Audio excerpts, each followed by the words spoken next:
Let's be honest, parenting can be messy and hard, but also so rewarding.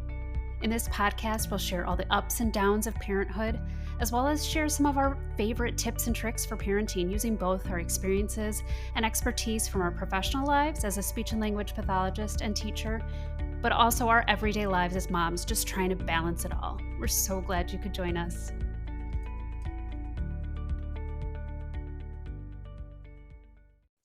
Okay. Hello, everybody. Welcome to And Then We Had Kids, our first episode. We are so incredibly excited to have this up and going and for you guys to listen. And I am Jenny. And I'm Sheena. And we are your hosts. Here we are. Here we are. So I'm going to start with a funny story. Love those. I think one of the things I think would be fun is just like incorporating like the crazy stuff our kids do. Right. So I am on winter break. I'm an educator. And so I'm not used to being home with my kids all day, every day. It's a treat, isn't it? It's something. So I'm like with the baby, like getting him settled for something. And I hear the older one, the toddler, go to the bathroom. And all of a sudden he's really into like singing songs and making up songs. So all of a sudden I hear him go, I'm doing it. I'm doing it. Oh yeah. Oh yeah. I'm pooping. I'm doing it. Oh yeah. Oh yeah. And I was like, my husband works from home and I was like, did you hear that? Like, what is that? He's like, so funny, but you know, he was doing it and so are we. A little positive self-talk there. Yeah. He was working his way through whatever he needed to. He was. And feeling the success, I'm hopeful about that. Oh yeah. So, oh my goodness. So I love my daughter does the same thing. She like sings almost everything. Yeah. She's like, you forgot my water. I'm like, okay, well, I didn't forget your water, but it helps some of those moments a little bit easier when having to deal with kids all day, every day. Yeah. So he was doing it and here we are finally doing it. Here we are. We really hope that people who are listening to this take away little tidbits of parenthood, recognizing that it's definitely not easy the day in and day out. You know, it's really fun when people say, you know, like the days are long, but the years are short, right? Isn't that what people Is that the say? saying? I think it is. You know what? It's also I'm sleep deprived. So that's part of it. And it's annoying because like that's true, right? It does go by quickly, but in the thick of it, you don't want to hear stuff like that because you just want either your kids to listen. You want to get done what you need to on your to-do list. You have stuff for work to get done. I want to pass the baby so I can pee in quiet. Exactly. Yeah. Without being interrupted. So wanting to share about our life as moms, but also our backgrounds. And, you know, we started in a special education school, a therapeutic day school. And for those of you who are unfamiliar with exactly what a therapeutic day school is, it's a school for kids with pretty significant social emotional needs. And that would often come out in behaviors. So I remember my first day at work. And actually, fun fact, I don't know, Sheena, if you know this, on my first day, I started in summer school and I showed up an hour late for work. I thought that I needed to be there. Yep.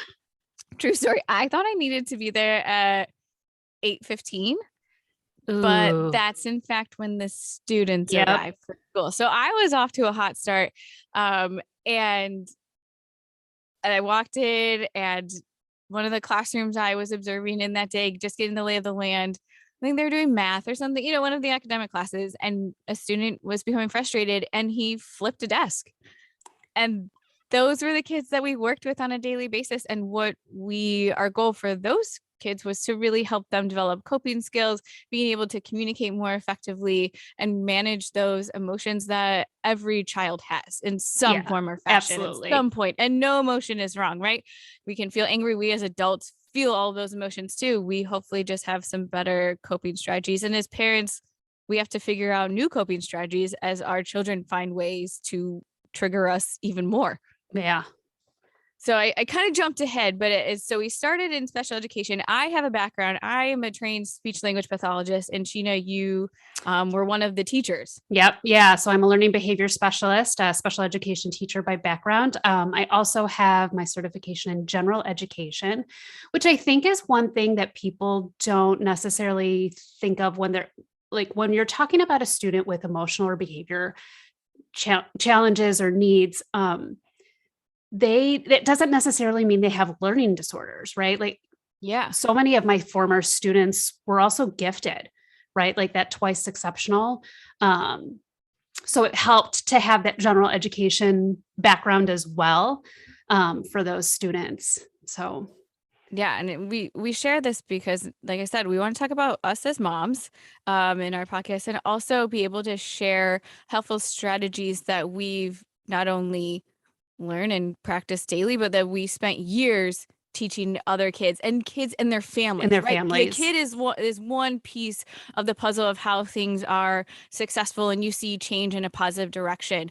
So you guys listening hopefully can take away, okay, maybe if I pick up one piece of advice or something different I can try to maybe get my kid to understand things a little bit differently, or if I phrase things in a different way, if I use different language, then you can ultimately just enjoy the time we have with our kids because it is fun and it's precious too. Yeah. So at this therapeutic day school, you really had to build a sense of trust really quickly with your coworkers because you were ultimately having to navigate really difficult behaviors and behaviors that I had an experience while going through grad school. They don't really teach you that. It's just that experience that came and it's a learning curve for sure. And so, Sheena, having worked with you for years, we obviously grew close. But do you recall at all meeting me? It's like our first date question. Do you recall meeting me where we worked? So I don't recall like the first look. Right. Well, and to preface that I was the second speech pathologist or speech therapist ever at the school. Yep. The woman who was there before me was there for years and years and years. She was actually there when the school started. Yep. So I had some big shoes to fill. And she was fantastic. I felt She like was, she was yeah, great and she well was respected, well wonderful. loved. Yes. I still see her every Just to once in a throw that out while. there of the environment I was walking into fresh out of grad school, my first job. Yes. And so I actually don't know that I've ever told you this before, Are but incredible. so yes, the woman that had that position and that helped start the program was wonderful. And we knew she was getting close to retirement. She had let everyone know. And so we were kind of figuring out who was going to fill her shoes. And I, at the time, had a teaching assistant who was going back for her graduate degree to become a speech and language pathologist. And she was wonderful, still is. And we were all like gung ho, like backing her to get the job. And I was like, Right. we'll just let this other girl come in for a year, then we'll like get her out so that you can get in. Um, and we ended up loving you. So she didn't get the job, but she did get the job actually at the middle school, high school for the same therapeutic day school. I think the following Ah, year. yes. Uh-huh. So that is no, I did not know that. And I probably would Yeah, not have made it more than a year if it weren't for my incredible coworkers. So yeah, you're you're welcome. probably like close to getting me out after a year, but that didn't happen. But, but likewise, I don't recall like the exact moment I laid my eyes on you. But what I do remember about you in those first few weeks of working is that you, I felt incredibly intimidated by you. What? Oh yeah. I mean, now, obviously, Yeah. right? But no, you have, and still do at times, have like an incredible RBF. And I love that about you now. And obviously I can match your facial expressions to what you're feeling. Yeah, I But at the am really beginning, bad at hiding my facial expressions. yes, but Really at the bad. beginning it was like, oh, I mean, we'll be cordial coworkers, and that's probably all. Um, And I'm obviously so glad to be wrong about that first impression because here we are. I think we showed up multiple days wearing like the same This, outfit or like yes, a modified version of the same outfit. we And I still was do like, oh that. yeah, this chick is cool. And so we obviously got along really well and has formed this incredible friendship. And we've tried several like avenues to get our experience and knowledge out to people just because we know how helpful and how valuable it can be. And I think to have this podcast, we're like so glad that like the steps that we've have been taking for so long are actually coming to fruition. Yeah. New And to year, say, new possibilities. right? And it helps that our husbands get along and it helps that our kids get along. Besties. So we'll get to those our Our lovely littles. children. Yes, in a moment, but I wanted to share a little bit or ask you because you were working for a few years at the school before I started. Hmm. And what made you get into special education? So oddly enough, I started my undergrad career as a pre-med major. Oh, what do you want to be a Yeah. doctor of? I really wanted to be a brain surgeon. OMG. Big, Yeah. big goals, big dreams. It started with a couple things. I remember like I was really into documentaries. I still am. I'm like a huge like history buff and science and all of that stuff. And so as a I was probably like middle school maybe. Watched a documentary of like someone performing brain surgery and I thought it was like the coolest thing. It didn't gross me out. And then in I think it was like 7th grade, we dissected frogs, which I hated doing those things, but at the same time, Right. like love science. And I think I was like the only one in the class that was actually able to dissect the frog's head while keeping it like all the pieces in the brain like fully intact. Kudos to you. So yeah, so that started my like desire to be a brain surgeon. And then I developed hand tremors. And no one wants a brain surgeon with Oh, hand tremors. you're not really the first choice. No, no, I probably am not the last choice either. So I quickly had to like, Bummer. and it was like a weed out program, and I got weeded out very quickly. I probably partied a little too much my freshman year, That's okay. then switched Not the to only one. a business major, and I hated it. Like I would come home from class in tears. So I graduated with a degree in sociology. One of those degrees that really you can do a whole lot Gets you with. far. So knowing that I really didn't know what I wanted to do with that degree, a friend of mine who's actually also, so side note, my sister and my brother-in-law are high school sweethearts and have been, our families have spent so much time together over the years, and I'm very close with them, including his cousin. And she and I are friends now. And she got me connected with a family that needed a respite worker. And then also suggested, like, hey, there's this district that has a lot of special ed programs. Why don't you get a job as a teaching assistant while you figure out what you want to do? And so I got a teaching assistant position actually at the therapeutic day school, where I then became a teacher. Oh, And it was just trying to figure out if I wanted to become a social worker or teacher, and right. You clearly ended found up, you found a passion in yeah, some way. yeah, I really enjoyed working there. So yeah. Yeah. How about you Oh. with the speech and language stuff? Oh, I it was just an easy path to that. I always knew and it was just stars aligned. You are No, such a liar. I that's not true.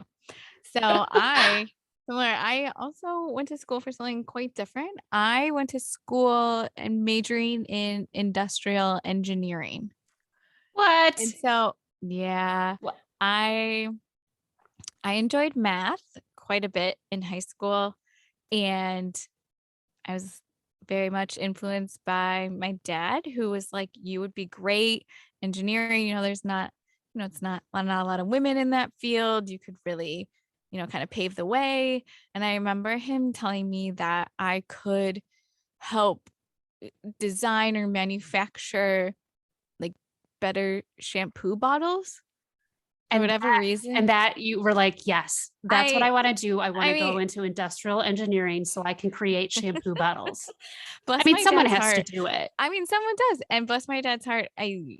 He's a I don't wonderful know man. why he truly is, and I don't know why that was like his example of like this could be it. Like, come see how great of a life you could have, and it probably would have been fantastic. But I remember sitting in a computer programming class, and it was like the first day of classes, and I looked around, and I remember thinking like, how the heck does everybody know what they're doing? I have no clue. I was like frozen, and definitely had like not a growth mindset about it. In that it was like, hey, this is hard. I want out. And so I remember thinking like, I can't envision my life as an engineer. I don't even know what that is. This is not for me. So I Yeah. made it a week of classes, and then I turned to being undecided as a major. Ah, Yes. it's probably what I should have done. I mean, yeah, so it was worked out all right. But and then at that time, I was dating my boyfriend who is now my husband, and he was at a different university, and I thought I'm going to transfer. And you I guys are came also high school sweethearts, right? We are high school sweetheart. Yes, so we started dating. I met him my sophomore year of high school, but then we started dating officially like our senior year of high school, and we've been Okay. together ever since. So yes. And I was like, I'm going to transfer. I came to this school only for engineering, and now I'm not going to be an engineer. Nuh-uh, I'm Yeah. leaving. And so I had to pick a major to transfer to. And I remember my choices were kinesiology, sports rec tourism, community health, or speech and hearing sciences. And I was like, I'm going to pick one, and then I'll probably just become a math teacher. I still love math. It's great. I just have to make it through a semester of classes, and that's it. Turned out I loved those classes. It was like a world that I hardly knew existed. I, at the time, was also when I was on breaks or home for the weekend, I would be taking my grandma, who was then diagnosed with Parkinson's, to her speech therapy sessions. And I was like, I mean, I always knew I wanted to work with younger kids, but I was like, oh, this sounds, it's kind of interesting. Hmm. And so it kind of just led me to speech therapy. And I also had no idea what a therapeutic day school. So I feel like it's par for the course that I get into things, and I'm like, I'm just gonna maybe try it for a little bit. We'll see how it goes. Except the engineering classes. That didn't Oh, last yeah. long. But then at therapeutic day school, I didn't know. I was just applying to jobs everywhere outside of grad school. And I remember the principal at the time in my interview said, Have you ever gone home from work and cried? And I was thinking to myself, What a yeah, wonderful interview question. it, it was a fair question now when I It think was. about what we were dealing or having to work with every day. And I remember thinking about it, reflecting like, yeah, I had to tell, my patients that they would no longer be able to like eat solid foods, and that was really hard. And maybe telling a parent that their kid might not talk, or so it was like, oh Right. yeah, I had instances that tug at my heartstrings. And he's like, no, well, that's not what really I was talking about. I was like, has like a student ever, like, have you ever cried as a student ever, or a patient ever made you cry? And I was like, oh no. But then like I said, so that first day when that student flipped a desk, the our students, they were, you had to find humor. Us as adults, we had to figure out our own coping skills to how to, get through a day, whether, the students would find ways to like take those low blows at you, Yeah. oftentimes like verbally, and oftentimes physically we would take some blows. And our kids can be the same way, same but different. Right. That our kids can get under our skin in like an instant. And we're like, Yeah. how did that happen? Um, And I think but it's important to remember that behavior is just a form of communication. And oh sometimes my it's just like gosh. reframing our thinking and Yes. like not just looking at them as like, oh, they're acting out or whatever, but just like, what are they trying to communicate with us? Right. Like, Yes. I think that there were definitely some challenging days working there, but I also wouldn't give up that experience for anything in the world. And those were my first kids, right? Like I'm Right. not the only educator that refers to my former students as my kids. And I still worry about them. Like even having been out of the classroom for how many years, I still worry about them. I still think about them. It puts a smile on my face when I like open up my email and I'll have a random email from one of my former students, thanking me or asking me how I'm doing, or I've gotten Facebook requests or just like Facebook DMs from former students. And it's just nice to know, like, because they really, they came there for that fresh start and they Yes. just needed someone who had faith in them, Yeah. right? Who wasn't going They're to look at them negatively, right. who, believed in them. Yeah. You're making me think of, and I believe we watched this as either like, kickoff to the school year was that TED talk of Every Kid Needs a Every Champion. Kid Needs a Champion by Rita Pearson. It is, I'm It's, just going to throw it out there. If yep. you have a few minutes, I've seen it at least 10 times Yeah. and it still brings tears to my eyes. But yeah, the Well, like you TED said, Talk it's by just Rita Pearson is phenomenal. yeah, it's just a good reframe as a parent, as someone who has worked with kids. I mean, our kids were getting a fresh start. I should say the students were getting a fresh start, but they also got a fresh start from us every day, or Yep. sometimes multiple times throughout that day, where it's like, okay, something difficult happened. Me as an adult, I don't need to hold on to that. But tomorrow is a fresh start in many ways. Yeah. And it doesn't make me think any less of you, right? Right. Like I still think that you're an amazing student, an amazing person with so much potential. hmm And same with our kids. Yeah. I feel like there are some days where I'll put either my daughter to sleep and I'm like, girl, it's been a day. Oh But yeah. I wake up the next day and you're like, it's a new day Yep. for me and for you. And sometimes we both need it. Sometimes mommy needs a timeout or just some time to regulate. A moment. Yes.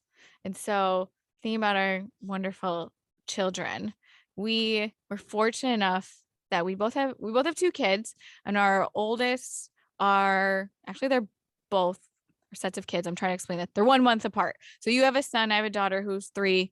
Your son's 1 month older than my daughter. We Mhm. have 2 boys who are 1, and your son is 1 month younger than my son. Yep. Fun fact, we didn't plan this.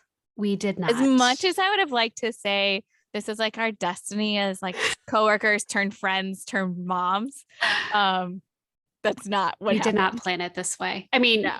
to be fair, my first was kind of planned and that we did IVF. So obviously like the whole cycle and timing was kind of planned out, hmm but obviously yours was not. So the timing No. of our first were not planned. And then timing of the seconds were not either. It was a No. pleasant surprise.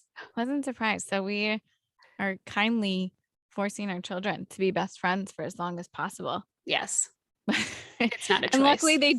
they do get along really well. Our 3-year-olds, I mean, my daughter constantly asks to go over to your house to play. When are we Yeah. going to see you guys again? Um, and it just has helped again to get this idea of we've been in education, and that's one platform and one experience that we've had. And now as moms, we're really combining those two aspects, and we have each other to kind of like rely on. I can shoot you a text, I can call you and say, hey, is your kid doing this? And why is this happening? So wanting everybody to know like you're not alone in this. Yeah. And So it's okay to, when it feels hard, like, I don't know, like that's I think been the biggest challenge for me is, um, I know the coping strategies, I know the coping tools, and I know how to use them, but in the moment with my own kids, it feels so different, and I can't like access so my own different. toolbox. Yes, I 100% agree. So I'm like, sometimes it's just nice to like mhm, have someone else to reach out to who can like remind me of what I need to do. yes. Feel like, hey, you got this. Yeah, You remember to breathe, remember to walk away for a hot moment and come back. it's okay. They'll be Yeah. okay. Well, go find some little dark hole of some reels on Instagram and then come back to deal with Yeah, whatever we you we have tend to do to. that a lot. We do. Well. And so we talked a little bit about how we got into our professional roles, but as our role of moms, you talked about your sister. Do you always know you wanted to be a mom? So, yes, I think I grew up always wanting to be a mom. I just have one sister, but my parents are both from big families. My dad's Mhm. from, he's the oldest of 12. And Ooh. yeah. And my mom is the middle of five. Um, so I always loved being around family. And so I always wanted a kid. And I think I still am a big list maker. And so I used to like make a list of all of like my baby's names, and of Oh, course I at the time love I was like, I'm it. going to have 12 kids too. And then I had one and I was like, oh gosh, this is really hard. What surprised you the most from going from zero, like your life as like a nice newly married I think it was like what husband I and said wife? earlier, I having been at the therapeutic day school, like my job was to teach kids Yeah. coping strategies and how to access them. And so I modeled that for my students. And so I have my coping strategies, Mm-hmm. I think postpartum anxiety probably just exacerbated it, but I couldn't access my coping tools. Right. Yeah. Your And so, logical brain at that time yeah. And so I think out it the was just window. a lot harder than I anticipated. Right. I Um, agree. so did you always know? Yeah. Oh yeah. I'm one of five.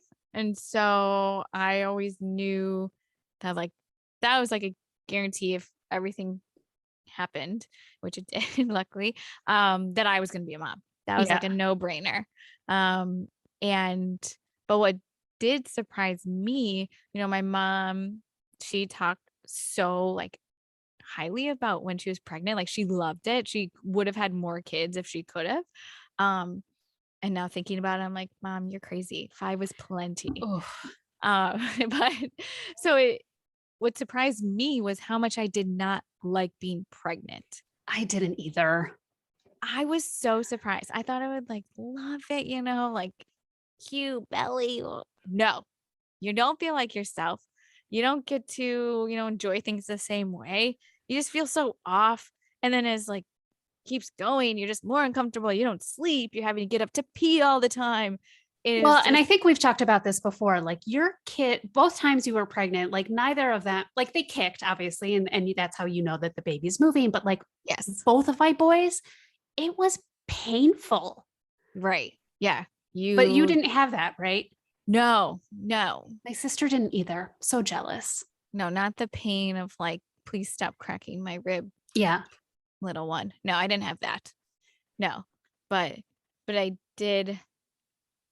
did experience, um, that postpartum anxiety as well. And that surprised me. I thought, while I knew, after I have a baby, you're going to be tired, you're not sleeping as much, but the anxiety that came with it and the probably a little bit of postpartum depression, that surprised me too. Because Yeah. similarly with you, like I know a lot about anxiety. I know a lot about depression. I helped kids for years work through that and those coping skills. Like I could recite them backwards and forwards and I just couldn't, it just didn't matter. Yeah. I couldn't get out of what felt like a hole. And it got worse for me with the second. I think Mm-hmm. realizing how hard it was to actually be a parent, I was actually coming to terms with the idea of not having more kids. After your first. Yeah, I think, Yeah. part of it was just IVF is really hard. And, I think we can dive into IVF in a future episode.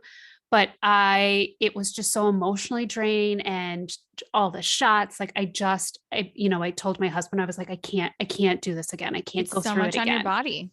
Um, and so I was finally coming to terms with like, I'm, we're just going to have one and that's okay. And, I Yeah. remember a time we had taken my older son, my grandma lives out in Hawaii, and we had taken him out to meet her. And she sat me down and she was just reiterating to me how wonderful it is that I became a mother, but to remember that that's not what defines me as a woman. Right. So it's okay for a woman to not have any children. It's okay Right. if a woman wants to have only one. It's okay if you want to Mhm. have two, five, 12. Um, so it was she kind of just emphasized like this is a wonderful journey, and there will be ups and downs, and appreciate it, but just Mhm. remember that that's not what defines you. Right. That's huge. Yeah. That's really incredibly powerful to hear, especially when I'm going to assume like your initial plan wasn't to just have one. Right. Yeah. But then things change and you're having to navigate that piece of momhood and parenthood and with your significant other. So it's not just you in this journey, but them as well. Right. Yeah. So it's really like I always knew I'd have two, if not more. But it was Yeah. like after the first one, we like knew we would be having a second one. And now we're like, do we have another? Are we good with one of each? And we vastly on good days, we look at our kids and they've been sweet and they're fun and funny. We're like, we could have one more. And And then on then, days where you're like, what in the what is going on? yep. How did we make it through this day? We look at each other and we're like, maybe two is good. Maybe we're fine. But then it surprised me that like coming from such a big family, it feels like I should be able to like handle more kids. Yep. Nope. Give me a classroom But of, you know, students with just challenging emotions and behaviors, and I can do that. And I right. cannot do more than two. And two at home. We're done. Yeah. We're Right. done. You're closing up shop. You're good. Yeah. What about going from one to two? I think I felt like, they're just at different stages, yeah. I mean, you're just like very like different you stages. could be like an octopus and like moving Yeah. around I and need a have like, clone. yeah, totally. Like And then like I could do another it. one to do laundry. Like to Or do, someone to hold the baby while I go and wipe the toddler's butt because he just went to the bathroom. Like, yeah, exactly. yeah. And Yes. So I don't know about your kids, but my boys have just such different personalities. Like my older one is like super cautious and reserved, and the baby is just, he's gonna be the daredevil and the troublemaker. no And fear. yeah, no fear in that one. No It's fear. scary. Yeah, mine are the same but different. I mean, I think they they get along well-ish, I should say, on most days. But my daughter is a Spitfire. So she's 3, like I said, and she's pretty much going on 13 most days. I don't know who came up with the term terrible twos. Twos were a breeze. It was like Oh, so cute, it's the three fun. majors. It is the three-nager that is not discussed enough, or how to manage them in their world that they are living in. So she is very sweet, but she gives me a run for my money. She is like, you know how they say, at least my parents would tell me, and I know my husband's parents would tell him, like, well, just wait till you have kids, that sort of thing. And like Karma. karma. Yeah. So my daughter is me. I mean, she's into like sensory. And so she hates tags. She hates, I mean, someone needs to come up with socks without seams. That would help me out a lot getting ready for school. She doesn't like certain hems on shirts if she can feel them. She doesn't like certain fabrics. Um, she doesn't like certain shoes. And so getting dressed takes anywhere from like 15 minutes to like 45. Oof. Yeah. We've now in the last, well, since she's on winter break, picking out clothes, she will take out every single one of her shirts and make it into like a pile of yes, no, or maybe. Oh, Yes. So, yeah. We just, if there's a dinosaur on it, he'll wear it. If oh there's my not, gosh, he won't. dream. That sounds Easy. incredible. So that's her in a nutshell, but she's also like super caring, so loving, and is fun. But she's the one where I'm like, how am I losing my patience so quickly with you? But I could, when I was working at the school, I could be with a student for like 45 minutes, like an hour and a half, and it wouldn't Yeah. bother me at all. I could just like wait it out. And with your own, you're like, girl, we have places to be. It's different when it's your own kids. I remember Mhm. we were at the pediatrician for one of the checkups, and the pediatrician like gave me a couple behavior tips. And I was like, uh-huh. And then I walked away and I was like, what am I doing? Like I know these things. These are what I tell families Uh-huh. and school staff.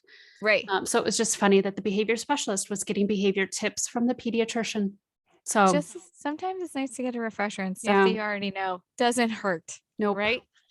And then my son, who is a little over 1, he is so sweet. I mean, just like a little munchkin, little chunkster. He is. Um, but he's now starting to like do the arching of his back when he doesn't get his way, or sometimes coming in with a bite because he obviously doesn't have the words to express himself. So he's slowly coming out of his shell in expressing himself. And I just know he's also gonna give me a lot of fun times together. Oh So yeah. the They two of them always do. together are funny. Yeah. I will share that what I was surprised by with the second one was that I was so certain I was going to have a girl. Oh. I, in my mind, envisioned like sisters because I felt the same. I Yeah. was guaranteed, and everybody around me who was having boys, I was going to be the family of girls. And my husband is one of 4 boys. I have 3 brothers. I'm like, it's just time. Girls coming up, the next generation. It's happening. Everybody get on board. And so I remember finding out that I was having a boy and I cried. I was sad. And I even had a dream that night. It's that gender disappointment. Like when you have in your head what you Yes. want. I was shocked. Yeah. And then I had a Yeah. dream that night that my doctor called me and said, nope, we got it wrong. Don't know what we were thinking. We apologize. Like, you're definitely having a girl. Oh my gosh. Not true. I had a No, boy. you And had a I mean, boy. I love him, and I like he's a mama's boy for sure. And so I'm very happy that I have him. But it was like I feel like as being a parent, going like from pregnancy to having the newborn to like toddler years, and as they get older, I feel like you plan for every scenario that could possibly happen, except for the one that does. My husband and I always say, reset your expectations. Oh, I like that. Yeah. Reset your expectations. I think that's great Like whatever you advice. thought it was going to be, Uh-huh. just, and like, And that not always for honestly, the that, worst, right? no, not always for the Yeah. worst, Right. but Right. like that was for sure was my birth plans. Like Oh, yeah. whatever Yep. happened, happened. Yep. As I came out healthy. Be done with being pregnant, please. Yes, please just get him out. Yeah. We have a lot to share on this podcast. We are definitely wanting to like hit some topics that we learned about in our experience as professionals. So like supporting language development, helping, manage some of those emotions and being able to teach those coping skills, all the while being able to share some funny stories of what our kids do and how we can check ourselves in those moments as moms and also just enjoy these moments. I mean, Yeah. sometimes you just have to sit back and laugh at what the heck is going on. I should share, you have gone from, a TA to a teacher, and now you're in an administrative role. Yeah. So now I'm a special ed administrator. I spent some time in between doing some professional development and coaching. So I would go into general education and special education classrooms and work with teams, primarily around like behavior management and classroom management, some autism work. And then also facilitated a lot of professional learning for school staff and presented at conferences. So I think just like sharing like the learning behind it and sharing new strategies and tools is just one of those things that I'm passionate about, both with work and just with other moms. Yeah, for sure. Right. Or with other parents. Let's not just be mom Yeah. exclusive. I like I'm that. sure there are When plenty we're of dads out there, our husbands included. listening along. They better be. Our husbands better be. That's right. Well, yeah, and so So I had my master's in communicative disorders. I was teaching at the therapeutic day school. And then I left when a couple of the other, the principal and a couple other employees or coworkers, I should say, we left to go to a mental health facility and worked at a partial hospital placement, an intensive outpatient program where, again, we're still working with families in crisis and kids managing anxiety and depression um, with their behavioral needs. And it was all about creating a program for these younger kids. So like age 5 to 10, that was where I really enjoyed working. And then with COVID, as many people, people's lives took lots of different directions. And for me, when I had my son, I kind of was, I took a long, hard look at what I was doing, where I was going, what I wanted to do. And now I'm a stay-at-home mom, which I think I told my sister-in-law one time, I was like, I don't think I could do it. This is pre-kids. Like, Yeah. I really love what I'm doing, love my career. I don't know if I could be at home all the time. Never say never. Here I am. And do you love it? Do you hate it? Be honest. Of course, I'm going to be honest. I love it 95% of the time, which is a good amount, I would Yeah. say. I do love it. It's definitely not for everybody, which is totally fine. It is not for Um, me. Not for you. Right. We've discussed this.